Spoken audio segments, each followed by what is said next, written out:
สบายดีจ้าสบายดีพี่น้องสบายดีสุคนค่ะสวัสดีตอน11 โมงพี่น้องเอ๋ยตัดต้นไอ้มะกอออกต้นหนึ่งหมูสุกต้นมันแบบมันแย่งอาหารกันหลายโพดเหลือไว้3 หง่าพอจังบ่แย่งอาหารกันหลาย3 หง่าจักหง่าได้เดี๋ยวสิริก่อนพี่น้องมันดกโพดความดกกินกับเบิร์ดจ้ะอาจจะไปตัดไม้มาค้ำบริค้ำจะเถื่อความแข็งแรงมันแข็งแรงอยู่หักมันเนิ่งเนาะยามันหนักเกินแล้วมันยามันหักจนหนักไปนี่ก็หนักเกินแบบเบิ่งนะแข็งแห้งเอาไม้มาเสียบ1 2 3 4ตอกดันไว้ตอกดันไว้ตอกดันไว้รู้สึกว่าตัวนี้เริ่มเอ็นแล้วปะจ๊ะมันโดกปวดพี่น้องสิบเอ็นในจังใดบ้างไหมมันเอ็นแล้วปะจ๊ะนี่ก็ได้จะไม่สั่งไพ่อะไรมาค้ำก่อนนี่พี่น้องความดกปานีไผ่ดกแท้ดกกว่าดกโพดดกโพพี่น้องอันนี้คือมะกอที่ได้จุลินทรีย์นะจ๊ะเป็นลามแต่เหงาฮอดป่ายโพดโพมะม่วงบักแตงเอาสิไปบ้านอัมมาลาจ้าว่าสิตัดกิ่งไผ่ยังไม่ได้ตัดจะไปน้องสิไปเอากระตุกแล้วก็สิเอาหญ้าไปให้นางเลยเอาหญ้านางแล้วก็สิไปเอากระตุกน้ำแล้วก็สิไปหาถ่ายคลิปเลยพี่น้อง3 อย่างเลยจุดประสงค์ไปได้ถ่ายคลิปนี่จะไปนอนจ้าถ่ายผู้เดียวก็มีไฟเบิ่งเนาะไปหาถ่ายแล้วหมูเลยมาเขียบค่อยได้เริ่มออกดอกแล้วไปเจอจะเป็นมะเขียบหนังหรือจะมะเขียบยังปีหนาคอรุ่นอันนั้นก็ต้นมะเขียบโอ้จะเป็นมะเขียบยังเด้อปีหนารอรุ่นส่วนนี้มะฮุงยังคือดกแท้ดกกว่าพี่น้องปีแล้วนี่งาเดียวนี่แหละความดกมันนะงาเดียวไปแล้วนี่ติดต่อ1 2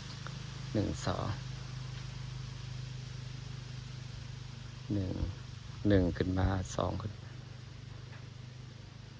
3 คำได้ยันไว้ต้องแดดแห้งพี่น้องแดดแห้งน้ำกระใสกริ้งน้ำปลาข่อยกระใสสะอาดได้น้ำเริ่มหลายแล้วพี่น้องปลากระลายน้ำกระลายปลาขึ้นมาเมื่อวานนี่ตุ้ยแบบเป็นตะกิดนะนี่ต้นกามปูออกเลยกันงามๆนี่ต้นใหม่ข่อยหลังจากตัดหญ้าเสร็จพี่น้องความเกี่ยงกว่างกับสิประมาณนี้ความเกี่ยงกับสิประมาณนี้ละหลังจากตัดหญ้าเสร็จฝั่งนี้ก็ตัดเกี่ยงแล้วตัดเองเขี่ยมกว่าจ้างเขาอีกกว่าของเขาเองเนาะแต่ว่าเครื่องตัดหญ้ายืมหมู่มาของเจ้าของยังไม่มีดอกก็แหละจังสิหาเงินซื้อต้นกามปูนี่งามเลยพี่น้องเนาะมันอยู่ในแจกันนะงามบางเศร้านี่โฮดต้นไม้เด้พี่น้องโฮดหญ้าอยู่ริมคลองใส่ไกรโฮดต้นไม้แต่มีความรู้สึกว่าลืมโฮดต้นอันนี้เวิดน้ำก่อนจักหน่อยก่อนจังไปหามาลานี่พี่น้องงามปะนี่งามติดรถมันกระสิเต็มหนาดินี่เนาะงามนะเบิ่งบ่6นี่หน่อไม้กับกอใหญ่ไปแล้วพี่น้องกอใหญ่ไปแล้วขันมาแต่บ้านอัมราเวนก่อนสิมาสอบพวกกอหน่อไม้ให้มันงามสอบมันเป็นลำสวยขึ้นงามอันนี้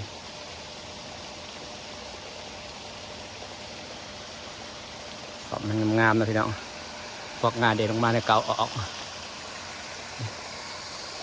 อันนี้น้ำตกแถวเห็ดน้ำผุแถวเห็ดขึ้นมาเองปลาเนี่ยมีระบบน้ำมันก็ใหญ่ไวพี่น้องส่วนการมงนี่ทิมลงไปให้หอยด้วยหอยหมักกินปลาก็กินคือกัน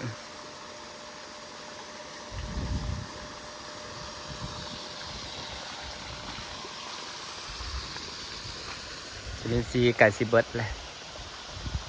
ก็ดกนะขวดจุลินทรีย์เอาอันนั้นนางสิเห็ดเพิ่มเดี๋ยวไปบ้าน อามาลากันขวดนางเอาลายก็สิเก็บมาบ่นางบ่ค่อยได้นะนางหมักกินน้ำขวดเดี๋ยวเพิ่นกินน้ำขวดน้ำหัวศอกหัวเสือน้ำหยังนี่คือมะฮุงดกส่วนในนี่สิทางออกถ้าต้นกล้ามปูมาปลูกลงบ่อน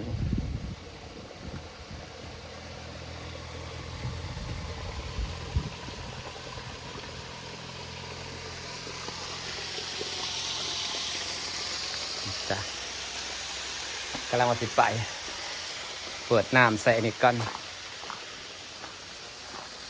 น้ำตกเขากระไหลโจกโจกพี่น้องงามๆนี่เห็นบ่น้ำตกนี่สิเป็นน้ำโซลาร์เซลล์เด้บ่เป็นน้ำนี่แต่ว่าต่อใส่กับน้ำนี่ก็ได้แต่ว่านี่น้ำโซลาร์เซลล์นี่เปิดโซลาร์เซลล์ลงอยู่ในน้ำสะเขาใสสะอาดงามใสงามเนาะขนาดปลาหลายเด้นี่เกียวใสงามอันเป็นปลาหมูก็จะอยู่ในท่อ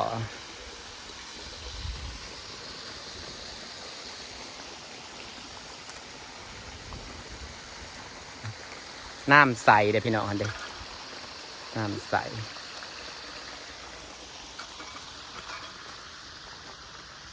ตัดหญ้าแล้วบางเศร้าตัดบางนี้บรรยากาศบ้านสวนพะลามีน้ำตกมีน้ำพุพี่น้องมีต้นไม้สวยๆห่มเย็นงามๆนี่บรรยากาศประมาณนี้แหละจ้ะ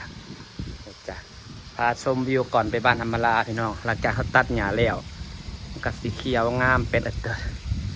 แต่สิได้ตัดผมใหม่ผมนี่ยาวแล้วส่วนต้นลำซ้ำเขานี่ก็เป็นสั้นงามคักพี่น้องหลังตัดหญ้าแล้วตัดเองเลยจ้ะส่ว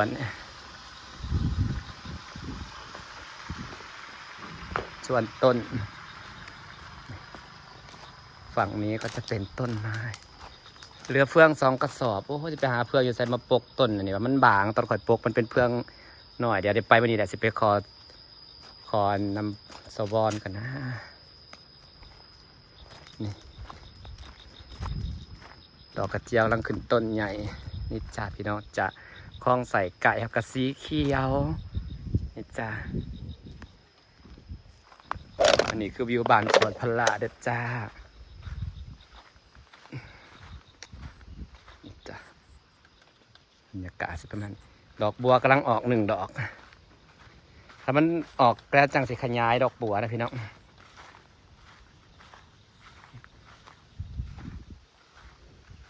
นี่จ้าดอกบัวกำลังออก1 ดอกสีกำลังสวยสีสวยเลยแล้วจังขยับขยายให้หัวมันขยายก็ขยายออกอย่าไปพุ่นอย่าไปพี่นี่จ้ะบรรยากาศพอกันบ้านอำมาลาได้จ้ะพี่น้องจ้ะเอาหยามให้ลูกอำมาลาแกอำมาลาอยู่ใส่อยู่หรือเปล่านางมาแต่สวรรค์เลยบ่อันไหนนะชาอันไหนนะชา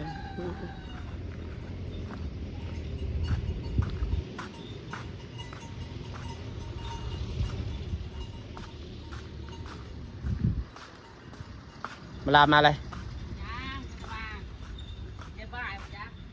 ป่าไปนอนเดี๋ยวมือมา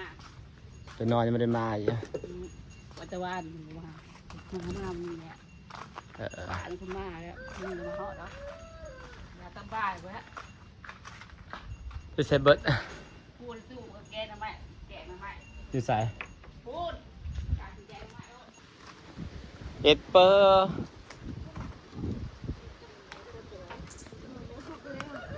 นอนโชว์พุงอีกติพี่อย่างนี้ให้รถไม่ใส่เม็ดเด้อนอนขาวัวบ่มาจะเขาเอามาลานไปเบิดคืนติจ้า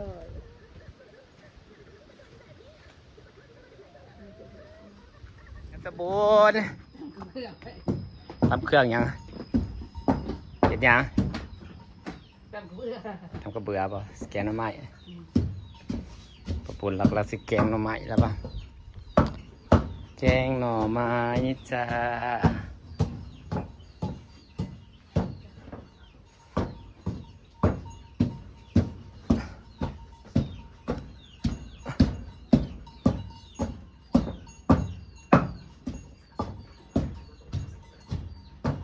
สว วนอำมาลายังไม่ได้มาอยู่นึกว่ามาฮอดแล้วก็เสร็จบอกว่ามาแต่เช้าเลยไม่ได้มาอยู่ติป้าเงินแหวนนั่นแหวนนี่แล้วมันโดนบุญกำลังต่ำข้าวเบื่อแกงหน่อไม้จ้าจะพวกไปรับ FC กันไม่ได้มาเถื่อนออกไปเนาะสวยจนเที่ยงยังไปเห็นอยู่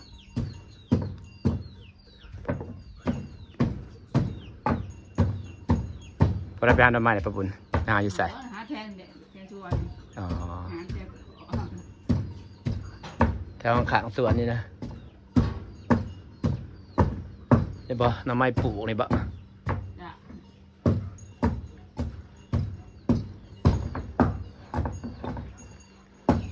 กำลังตำข้าวเบื่อกับยานางสีแกงหน่อไม้สาวอนก็ไปหาเก็บผักอยู่พอดีถ่ายแกงหน่อไม้จ้าเอาขวดเอาหยาให้เจ้าของหยายังไม่ได้เห็นเจ้าของหยาอยู่มาลายังไม่ได้มาอยู่แล้วเห็นยังแล้วก่อนจะสิลงไปเอากระตุกน้ำพี่น้องเอาไปปลูกต้นไม้อยู่บ้านโอ้ยหยาตากแดดหยาตากแดด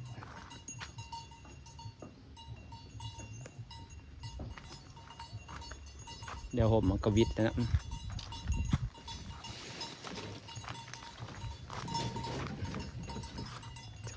ถาเจ้าของมันยกเอาเอง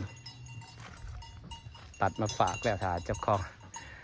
ถ่ายแม่มันมายกไปให้มันกินเองลูกว่า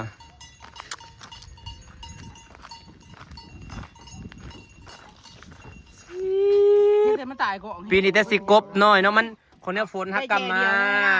บ่มีได้แจเดียวมองให้หน้าชรุ่นน่ะกบให้น้อยๆนี่ยัง ฝนฮักกลับมามันหลบฮักกลับมีหวกเนาะ ให้ตัวเทิงเด้อ ปีนี้กบศิลา ใครว่าขอดำหน้าแล้วนี่ว่าขอดำหน้า ปีนี้กบศิลาสิเป็นกบน้อยค่อยว่า บ่ได้กบเลยนำเหตุการณ์ ได้นำมันแห้ง บดนอนอ่ะบ่จักให้เลยเขาดำแล้วเขาเป้งขอทันได้บัดน้ำมันยังบ่ลายบัดแต่พ่นบ่ตกนี่มันแห้งเบิด แม่นมันบ่เป็นน้ำขังเนาะมันเป็นน้ำปล่อยขอดมึงในพี่น้องหวกแล้วเพิ่นไปเอาอุ้ยงาม ข้างแต่คอยว่ามันเขียวนี่ตอนนี้แล้วน้ำ ฮักกับหัวมีหวกเลยนะ ห้องทุกวันมันมีแต่ ฮักกะ เอาดำก็เป็น ตั้งมันฮักกะไข่เลียหรอเนาะมึงในกว่า ดำหน้า เนาะฮักก็ออกขา คอยนำก็ข้อนะว่างดำหน้าซ้ำนี่แหละ พี่ไปต โอ้ยช่างงูลายอยู่จุกเจียกอยู่งูลายงูน่ะแดดนั่นแห้งมันลงงูกิน มันกินบวายกล่องอยู่ลายหน้าไปเชิญในอีติงไป บุกเก็บไม่ลายมาออมมีนะมักออมมันเลยเบิดแซ่บไปในออมหัวกบไปแล้วพี่น้องมึงในสะบังงามแท้ฮักกะเป็ดเนาะฮักกะยังนี่น้อยเนาะ เดี๋ยวออกขาแล้ว ฮักกะออกขามึงในหัวกมันงามเด้พวกนี้ฝนฮักกะมาเนาะเขาดำนาแต่ฝนมา ทิมไปเดวอดไปเบิ่งนะ มันแห้งทิ่มเบิดตี้เขานะครับ ปิ้งเก็บแถวนั้นมันกล่องอีทากิดิตนะมันเอาไรมันแห้งเลยขนาดไม่ว่าพอดีว่าพอดีฮุบเอา บริวารอยู่ในน้ำออดเจาะนั่นเนาะโคตรจะหอมใส่ผักอีเลิศพี่น้องแนวแสบแนวแสบ เห็ดน้ำบ่ได้ กินผักไอ้มักกินมาจับพี่น้องมากับเห็นอมราสมากินมาจังหวะแกงหน่อไม้พี่ก็กินแกงหน่อไม้แสบจ้า สบายดีจ้ามาแกก็ไม่บกเลย ตรงนี้พี่น้อง นี่ไงบกในชวน นี่บ่รอบสวนนี่ออก แม่โอ้ยเอาชำข้าวแกงค่ะเดี๋ยวทำอะไรอาหารลายได้แล้วเป็นทำไมเก็บลายมือแซ่บเปิดทอด มันได้แกงหน่อไม้กับข้าวปุ้นพี่น้องสุดสวรรค์ ผักกับบุเก็บเนาะ ขอทักก็เคยเห็นเนี่ยแล้วจังหวะ ที่แท้ผักกับบริอื่นได้ทำบุเก็บ ใส่สวนพวก นางว่ากันผูบอลตัวข่อยบ้านนะ ขาดแต่หมามองกัน แกงน้ำใหม่ก็กระปุกจ้านี่สดจ้าสุดอร่อย คุณถ่ายคุณเจ้าไปหมักกินปลาเรากินไปแล้วมาเก็บผักก่อน ชวนผักบกหมักหัวโลได้เก็บผัก บ่ได้หยาบนะครับถอดให้มันหอดแต่นี่มันถอดดอกอ่อนนะยำกรอบมันกรอบคือยังนี่ ดอกกำลังจุ่มนะ กรอบหวานคือยังนี่แซ่บไปเก็บผัก กำลังหิวเขาใส่หัวกับบ่แล้วกินข้าวเช้าไม่ได้หิวสิที่ได้หัวเนาะตายก่อน ได้ดีแล้ว อย่างนี้เอามาปิ้งเราจะเก็บไว้เหมือนเราบอกมาเราอีกบ่ซะแล้ววันไหนแหละมันเป็นเพิ่มเป็นหน้าเจ้าของมันชะโนกับเราคู่ให้เลย มันกล่องน้ำหูน่ะ พอดีเด้เอางัวขึ้นไปผูกกับไปหาหัว ไปพูดใช่ คือจะยังนะ พูดหัวใช่ ตามให้หน้าหนึ่งได้ตามให้หน้าเนี่ย น้ำเหือแล้วเห็นกี่ลาย หวกมันฮักกะมีเนาะ จัก ให้พอ เรื่องง่วนเฮาหาเบิ่งย่างน่ะบ่ได้มีแล่นแทนนะ เป็นปลา นั่นนะ โคนฮักกะมาเนาะ มันห้องได้แทน ว่าคันมันบ่แห้งนั่นเขาว่าหุกบศิลาอยู่ปีน่ะเป็นกบน้อย แห้งเรื่องแห้งย้อนยัง แน่ เก่ หน้าน้อย แห้งยังก็เป้ง ได้ละว่า ห้ากระดับน้ำมันเหยียบเลยน้ำเหยียบเขาเป้งทำไม่แห้ง เขาเปื่อยยังตัวเทิงอีกนะดิ แต่ถ้าไม่ได้แห้งง่ายได้ ตัวเทิงเราบ่มือแรงบ่จักใส่แล้วก็มืออื่นเช้าเดี๋ยวจะเช้าตะขวดไว้ให้อุกิของเจ้านั่น จะหาเลยนะวันนี้วันหยุด สิมีแต่พวกหน้าดำเนาะหน้าบ้านเขาฉีดยาก็บ่ค่อยมี และอีกอย่างหนึ่งมันก็อยู่ยากมันทีมันก็อยู่ได้แต่ขอบมัน นับมือเลย คันฉีดยาอะไรอยากไปตะกินแล้วได้มันเบื่อเป็นเมาแล้ว เขาขยันยังอึดเนาะเจ๊หน้าหวานนะยี่หน้าเขาฉีดยานะอึดเดี๋ยวเขาขยันกันเลยม นี่ มี มันตายเบิดหอยเฮยยังบ่มีนะตายเบิด กบเกล็ดกับตัวมีไปแล้ว ทั้งหมดเราเห็นหน้าหวานหน้าเฮานี่มันมีป่าคือเก่าอยู่เนาะ แค่โบราณ มันอยู่ยาก มันดูเนี่ย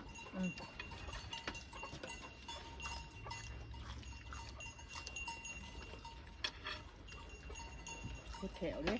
ของอยู่ของกินก็สิเปลี่ยนไปแล้วพี่น้องเริ่มเห็ดหน้าบ้านเริ่มใช้ยาฉีดหญ้าแล้ว ว่าขาย แถวดินบ้านดินดำดินดิน เขาแค่รองมือหนักมากเนาะ เรื่องแถวบิน คันแล้วก็บ่แบ่งแบ่งไปแล้วก็ไปใช่ปะ ชี้ของชี้ใหญ่นั่นแหละเอาเขาซื้อเขาของชี้น้อยงานช่วงหิ้ง เขาแข้งหัวพี่หน่อย แบงค์กระจำมันลงหิ้งมันเบิกแข็งเลยอ่ะ บ่แม่นเห็นดอกบ่เห็นเป็นดำๆมันอยู่เรื่องแถวบินนั่นแหละ โอ้ย แถวบ้านแล้วมันอันนั้นเจียวแถวมันอันนั้นแถว โอ้ยแมงวันในจังดิเขาปะหยางแมงวันเท่าไรนะสกปรกอัดไว้ไปเลย อันนี้กินเนาะกินนะ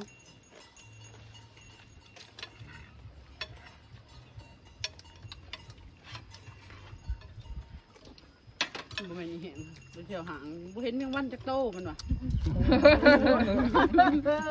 แมงวันย่างมันสิเป็นเอาแน่แมคโครน่ะเนาะ เที่ยวแมง โอ้ยความเย็นของมันเข้าไปมันก็ตายบ่เลย บ ว่า อกแล้วเพิ่นเห็นอาหารชดได้เห็นกับหมูมาก มีคำเบ้าแล้ว นี่เราบอกคุณยาวไว้ มีคำเบ้าอีกแห่ง ใกล้ห่างหาแมงวันเพิ่นจักโตมเลย จะไปเข้าห้องน้ำมันยันออกบ่ได้โอ้ย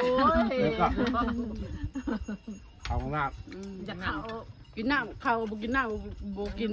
ยังก็บ่ขึ้นยัน บ่อยากยันไปเข้าห้องน้ำเข้าห้องน้ำแล้วยันออกบ่ได้ มันเป็นหางดังอัตโนมัติออก พาไปเขารีบไปใส่หยอกๆวะ ผู้ใดมาเลย ชื่อเรียก คือ เอาก็ชื่อของมือแท้ รถคนละคัน มาเขามา เขามาเพราะ เห็นประตูเปิดเห็นเด้บรรลุทางย่างเข้าประตูมันเปิดเองเนี่ยให้มาเปิดให้เฮาคือบ่เห็นคนเปิดมันว่ะ ตลกไปกับมันมีคำเบ้า นี่นะว่าเดี๋ยวหาผู้เปิดให้บ่มีเปิดได้จังได๋วะพี่ว่า คนที่เขาเป็นแอดเขาแล้วเนาะแอดเขาเยอะเขา คนย่างก็ยอมกับใครเอง เข้าไปกับน้ำแล้วค่ะ โอ้ขอบไปจำดีเยอะจัง ออกมาจำสิฮอด เจ็ดห้วย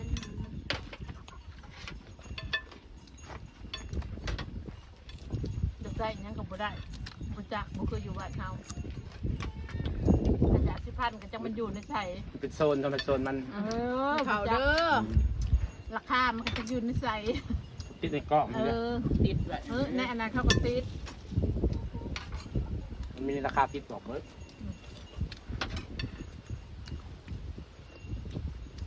น่าเก่งอะไรมันใหญ่เนาะ เล็กล้ากับเขาขายแล้วว่านี่ทงกับป้องบอกป้องเบียร์ น้องจ่าสิฝ่าบรรยากาศไปสันนี่แหละค่ะมาถามร้านประมาณที่เกลืออยู่พอไปเอาตุกโรงงานไอบอลไปปลูกต้นไม้ ทุกหนักเนาะ ปาริสจะอาเพราะมันยังลายอยู่เห็นปะ สบายเลย